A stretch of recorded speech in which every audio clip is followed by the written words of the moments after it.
नमस्कार मित्रांनो, तुमचं आपल्या यूट्यूब चॅनलवरती स्वागत आहे।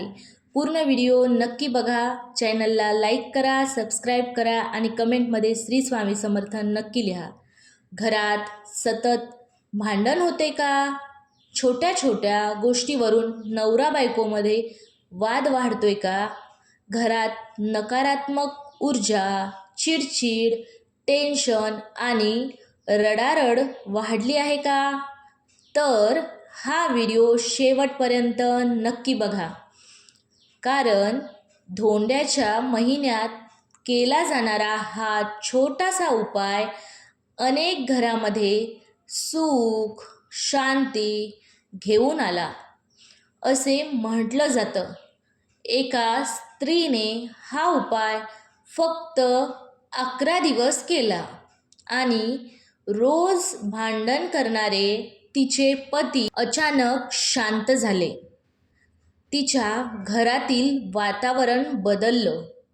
आज आपण जाणून घेणार आहोत धोंड्याच्या महिन्यात कोणता उपाय करावा, कोणती चूक टाळावी आणि घरात सकारात्मक ऊर्जा कशी वाढवावी। तर आपण हा पूर्ण व्हिडिओ स्टेप बाय स्टेप जाणून घेऊयात। पहिला भाग म्हणजे घरात भांडण का होतात? तर घरात भांडण का वाढतात? कधीकधी समस्या पैशांची नसते, तर घरातील नकारात्मक वातावरणाची असते।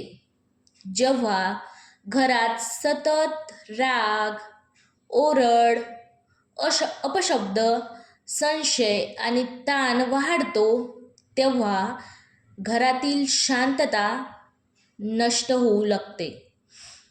नवरा बायको एकमेकांशी बोलणं कमी करतात, प्रेम कमी होतं आणि घरात आनंद राहत नाही। घरातला आनंद पूर्णपणे हरवतो। आता दुसऱ्या भागात आपण जाणून घेऊयात धोंड्याच्या महिन्याचं काय महत्त्व आहे। तर धोंड्याच्या महिन्याचं महत्त्व, धोंड्याचा महिना हा आध्यात्मिकदृष्ट्या अत्यंत शक्तिशाली मानला जातो, हे आपल्या सर्वांनाच माहिती आहे।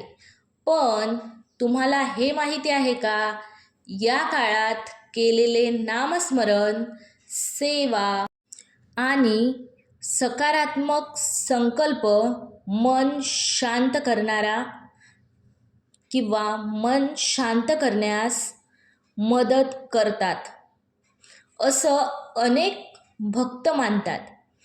आता म्हणूनच या महिन्यात घरातील कलह कमी करण्यासाठी काही साधे उपाय केले जातात।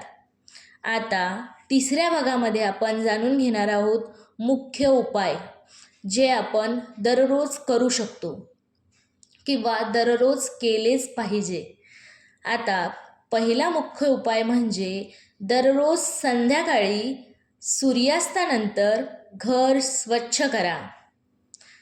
त्यानंतर देवासमोर तुपाचा एक दिवा लावा आणि शक्य असेल तर नवरा बायको दोघांनी शक्य असल्यास 11 वेळा शांतपणे म्हणा, ओम शांती शांती शांती, ओम शांती शांती शांती, ओम शांती शांती शांती।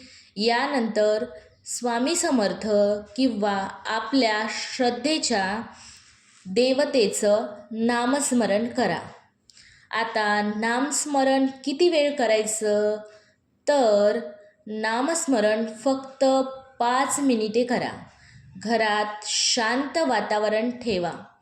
मोबाईल, TV, भांडणं काहीही नाही। हा छोटासा नियम अनेकांना मानसिक शांतता देतो असं सांगितलं जातं। आता हा नियम तुम्ही आजपासूनच चालू करा आता चौथ्या भागामध्ये आपण जाणून घेणार आहोत आणखी एक विशेष उपाय. तो उपाय म्हणजे प्रत्येक गुरुवारी घराच्या उंबरठ्यावर मुख्य दरवाजाजवळ हळद आणि कुंकवाचे छोटे टिपके लावा आणि मनात प्रार्थना करा.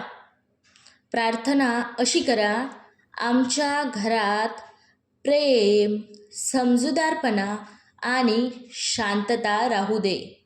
हा उपाय श्रद्धेने आणि सकारात्मक भावनेने करायचा असतो. आता भाग पाचव्या भागात आपण जाणून घेणार आहोत कुठल्या चुका आपण धोंड्याच्या महिन्यात टाळाव्या किंवा ह्या चुका करू नयेत.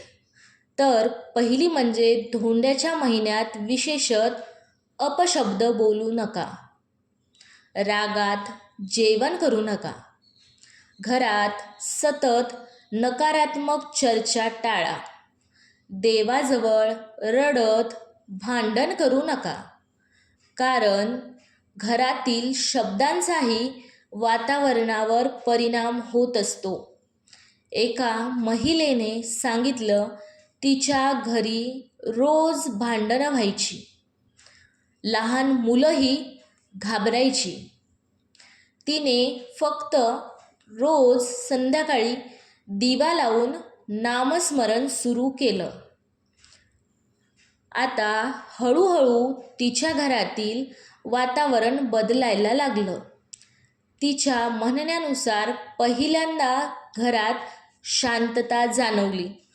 आता नामस्मरण हे किती महत्त्वाचा भाग आहे हे आपल्याला माहीतच आहे.